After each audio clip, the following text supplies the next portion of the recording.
class of 2015. I am so honored to be here today. Dean Khurana, faculty, parents, and most especially graduating students, thank you so much for inviting me.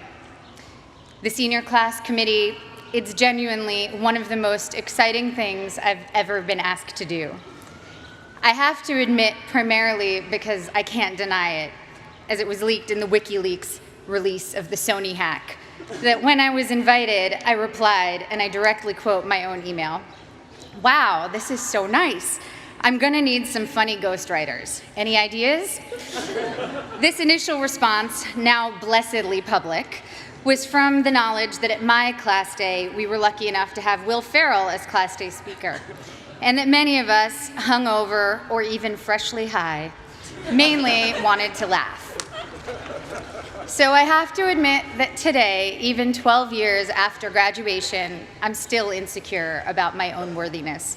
I have to remind myself today, you are here for a reason. Today, I feel much like I did when I came to Harvard Yard as a freshman in 1999, when you guys were, to my continued shock and horror, still in kindergarten. I felt like there had been some mistake, that I wasn't smart enough to be in this company, and that every time I opened my mouth, I would have to prove I wasn't just a dumb actress. So I start with an apology. This won't be very funny. I'm not a comedian, and I didn't get a ghostwriter. But I am here to tell you today, Harvard is giving you all diplomas tomorrow. You are here for a reason. Sometimes your insecurities and your inexperience may lead you to embrace other people's expectations, standards, or values. But you can harness that inexperience to carve out your own path, one that is free of the burden of knowing how things are supposed to be, a path that is defined by its own particular set of reasons. The other day, I went to an amusement park with my soon-to-be 4-year-old son, and I watched him play arcade games. He was incredibly focused, throwing his ball at the target. Jewish mother that I am, I skipped 20 steps and was already imagining him as a major league player with what his aim and his arm and his concentration. But then I realized that when he won, he was playing to trade in his tickets for the crappy plastic toys. The prize was much more exciting than the game to get it. I, of course, wanted to urge him to take joy in the challenge of the game, the improvement upon practice, the satisfaction of doing something well, and even feeling the accomplishment when achieving the game's goals.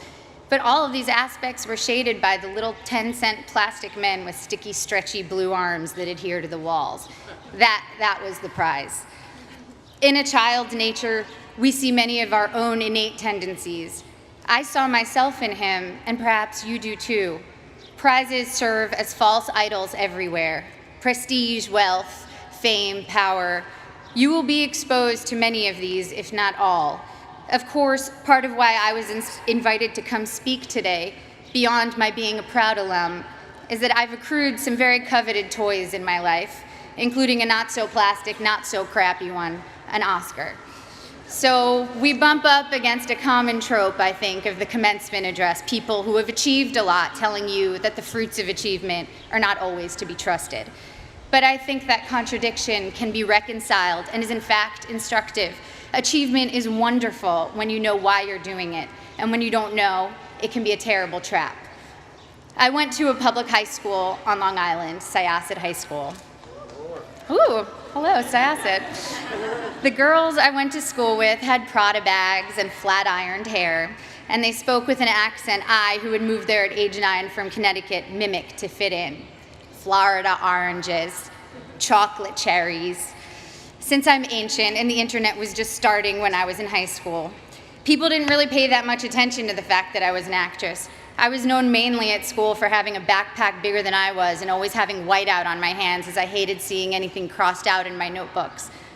I was voted for my senior yearbook most likely to be a contestant on Jeopardy, or code for nerdiest. When I got to Harvard, just after the release of Star Wars Episode 1, I knew I would be starting over in terms of how people viewed me. I feared people would assume I had gotten in just for being famous, and that they would think I was not worthy of the intellectual rigor here. And they would not have been far from the truth. When I came here, I had never written a 10-page paper before. I'm not even sure I'd written a 5-page paper. I was alarmed and intimidated by the calm eyes of fellow students who came here from Dalton or Exeter, who thought that compared to high school, the workload here was easy. I was completely overwhelmed and thought that reading 1,000 pages a week was unimaginable, that writing a 50-page thesis was just something I could never do. I had no idea how to declare my intentions. I couldn't even articulate them to myself. I had been acting since I was 11, but I thought acting was too frivolous and certainly not meaningful. I came from a family of academics and was very concerned with being taken seriously.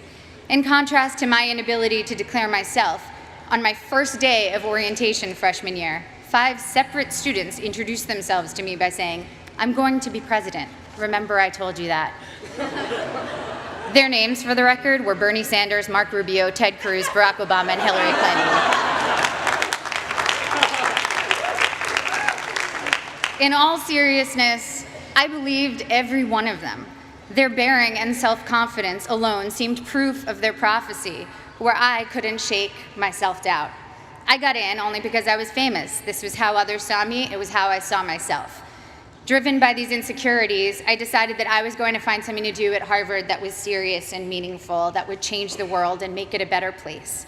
At the age of 18, I had already been acting for 7 years and assumed I'd find a more serious and profound path in college. So freshman fall, I decided to take neurobiology and advanced modern Hebrew literature because I was serious and intellectual. Needless to say, I should have failed both. I got B's for your information, and to this day, every Sunday, I burn a small effigy to the pagan gods of great inflation.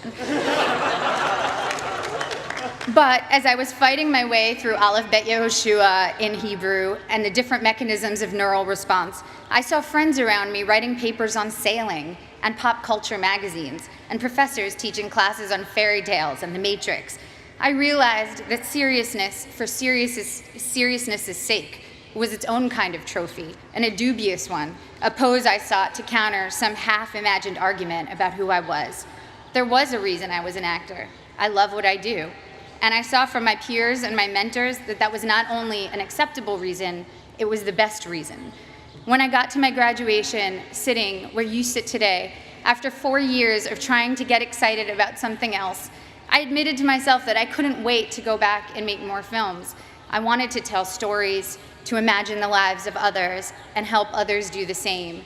I had found, or perhaps reclaimed, my reason. You have a prize now, or at least you will tomorrow. The prize is a Harvard degree in your hand, but what is your reason behind it? My Harvard degree represents for me the curiosity and invention that were encouraged here, the friendships I've sustained, the way Professor Graham told me not to describe the way light hit a flower, but rather the shadow that the flower cast, the way Professor Scarry talked about theater as a transformative religious force, how Professor Coslin showed how much of our visual cortex is activated just by imagining. Now granted, these things don't necessarily help me answer the most common questions I'm asked. What designer are you wearing? What's your fitness regime? Any makeup tips? But I have never since been embarrassed to myself ask what I might previously have thought was a stupid question. My Harvard degree and other awards are emblems of the experiences which led me to them. The wood-paneled lecture halls, the colorful fall leaves, the hot vanilla at Toscanini's, reading great novels in overstuffed library chairs, running through dining halls screaming, ooh, ah, city step, city step, city step, city step. Woohoo! It's easy now to romanticize my time here, but I had some very difficult times here too. Some combination of being 19, dealing with my first heartbreak, taking birth control pills that have since been taken off the market for their depressive side effects, and spending too much time missing daylight during winter months led me to some pretty dark moments, particularly during sophomore year. There were several occasions I started crying in meetings with professors, overwhelmed with what I was supposed to pull off when I could barely get myself out of bed in the morning. Moments when I took on the motto for my schoolwork, done, not good. If only I could finish my work, even if it took eating a jumbo pack of Sour Patch Kids to get me through a single 10-page paper. I felt that I had accomplished a great feat. I'd repeat to myself, done, not good. A couple of years ago, I went to Tokyo with my husband, and I ate at the most remarkable sushi restaurant. I don't even eat fish, I'm vegan, so that tells you how good it was. Even with just vegetables, this sushi was the stuff you dream about. The restaurant had 6 seats. My husband and I marveled at how anyone could make rice so superior to all other rice. We wondered why they didn't make a bigger restaurant and be the most popular place in town. Our local friends explained to us that all the best restaurants in Tokyo are that small and do only one type of dish, sushi or tempura or teriyaki, because they want to do that thing well and beautifully. And it's not about quantity, it's about taking pleasure in the perfection and beauty of the particular. I'm still learning now that it's about good and maybe never done, that the joy and work ethic and virtuosity we bring to the particular can impart a singular type of enjoyment to those we give to, and of course to ourselves. In my professional life, it also took me time to find my own reasons for doing my work. The first film I was in came out in 1994. Again, appallingly, the year most of you were born. I was 13 years old upon the film's release, and I can still quote what the New York Times said about me verbatim. Ms. Portman poses better than she acts. The film had a universally tepid critical response and went on to bomb commercially. That film was called The Professional, or Leon in Europe, and today, 20 years and 35 films later, it is still the film people approach me about the most to tell me how much they loved it, how much it moved them, how it's their favorite movie. I feel lucky that my first experience releasing a film was initially such a disaster by all standard measures. I learned early that my meaning had to be from the experience of making the film and the possibility of connecting with individuals rather than the foremost trophies of my industry, financial and critical success. And also that those initial reactions could be false predictors of your work's ultimate legacy. I started choosing only jobs I was passionate about and from which I knew I could glean meaningful experiences. This thoroughly confused everyone around me, agents, producers, and audiences alike. I made Goya's Ghosts, a foreign independent film, and studied art history, visiting the Prado every day for 4 months as I read about Goya and the Spanish Inquisition. I made V for Vendetta, a studio action movie for which I learned everything I could about freedom fighters who in other eyes might be called terrorists, from Menachem Begin to the Weather Underground. I made Your Highness, a pothead comedy with Danny McBride, and laughed for 3 months straight. I was able to own my meaning and not have it be determined by box office receipts or prestige. By the time I got to making Black Swan, the experience was entirely my own. I felt immune to the worst things anyone could say or write about me, and to whether an audience felt like going to see my movie or not. It was instructive for me to see that for ballet dancers, once your technique gets to a certain level, the only thing that separates you from others is your quirks, or even flaws. One ballerina was famous for how she turned slightly off balance. You can never be the best technically. Someone will always have a higher jump or a more beautiful line. The only thing you can be the best at is developing your own self. Authoring your own experience was very much what Black Swan itself was about. I worked with Darren Aronofsky, the film's director, to change my last line in the movie to, "It was perfect," because my character Nina is only artistically successful when she finds perfection and pleasure for herself, not when she's trying to be perfect in the eyes of others. So when Black Swan was successful financially and I began receiving accolades, I felt honored and grateful to have connected with people. But the true core of my meaning I had already established, and I needed it to be independent of people's reactions to me. People told me that Black Swan was an artistic risk, a scary challenge to try to portray a professional ballet dancer. But it didn't feel like courage or daring that drew me to it. I was so oblivious to my own limits that I did things I was woefully unprepared to do. And so the very inexperience that in college had made me feel insecure and made me want to play by others' rules now was making me actually take risks I didn't even realize were risks. When Darren asked me if I could do ballet, I told him that I was basically a ballerina, which, by the way, I wholeheartedly believed. When it quickly became clear in preparing for the film that I was maybe 15 years away from being a ballerina, it made me work a million times harder, and of course, the magic of cinema and body doubles helped the final effect. But the point is, if I had known my own limitations, I never would have taken the risk. And the risk led to one of my greatest artistic and personal experiences, in that I not only felt completely free, I also met my husband during filming. Similarly, I just directed my first film, A Tale of Love and Darkness, and was quite blind to the challenges ahead of me. The film is a period film, completely in Hebrew, in which I also act, with an 8-year-old child as a co-star. All of these are challenges I should have been terrified of, as I was completely unprepared for them. But my complete ignorance as to my own limitations looked like confidence and got me into the director's chair. Once there, I had to figure it all out, and my belief that I could handle these things, contrary to all evidence of my ability to do so, was half the battle. The other half was very hard work. The experience was the deepest and most meaningful one of my career.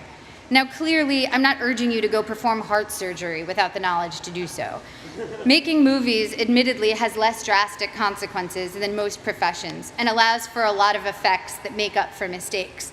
The thing I'm saying is, make use of the fact that you don't doubt yourself too much right now. As we get older, we get more realistic, and that includes about our own abilities or lack thereof.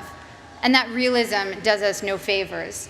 People always talk about diving into things you're afraid of. That never worked for me.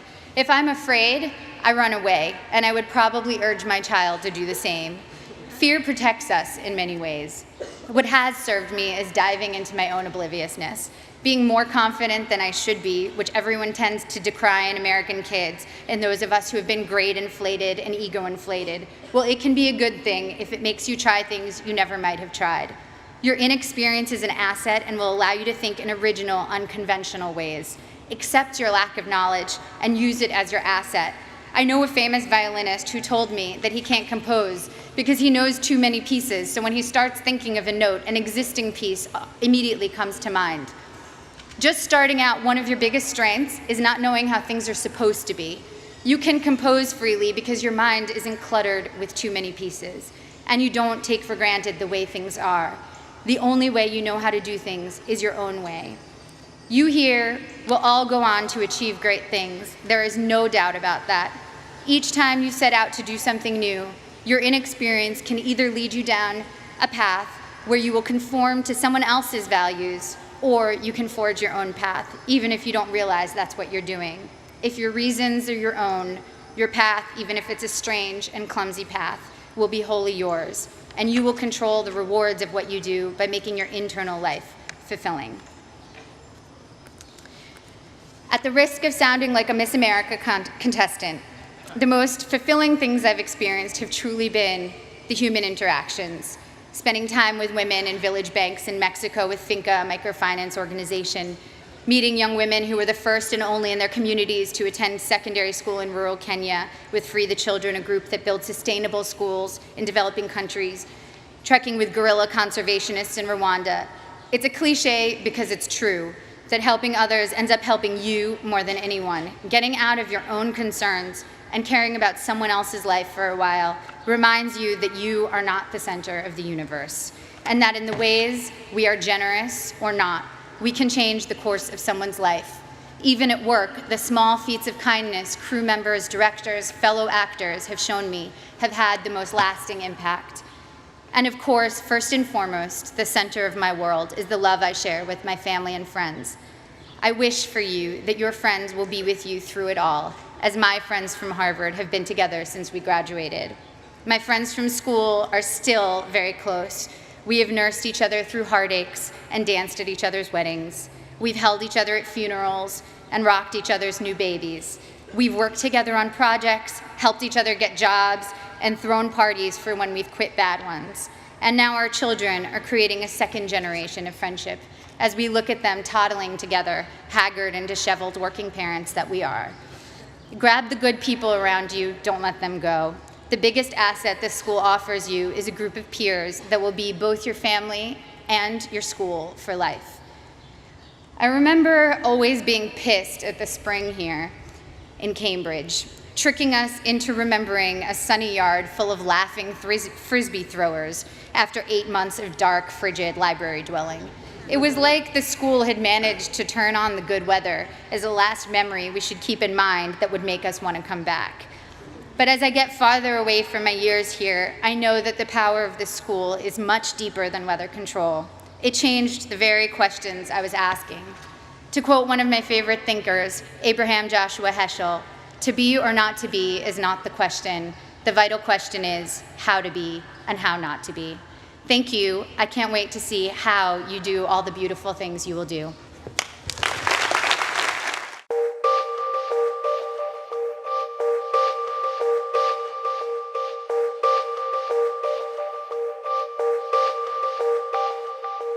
Thank you.